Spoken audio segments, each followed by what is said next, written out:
executive formulates the budget, sends it to the National Assembly reviews, approves, and then returns it to the president for assent.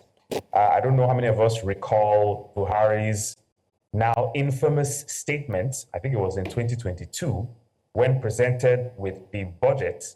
He literally said, "This is not my budget." And I think that was perhaps Nigerianism at its best, where you had the truncation of a process that should be straightforward. It is obvious why this is done. This is done by, members of the National Assembly who want to corner these projects for their own purposes.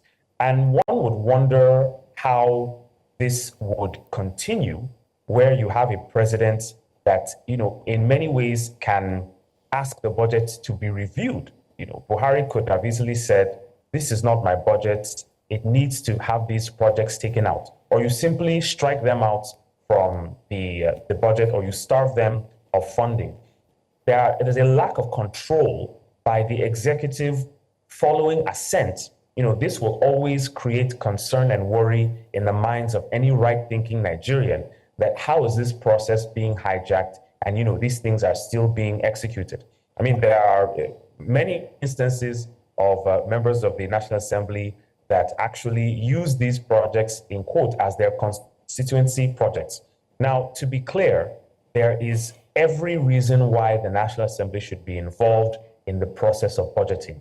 There is every justification for the National Assembly, members of the National Assembly, both House and Senate, to fight for projects in their respective constituencies and zones. But this should not come at the expense of, one, national development, and two, overstepping the bounds of their own authority.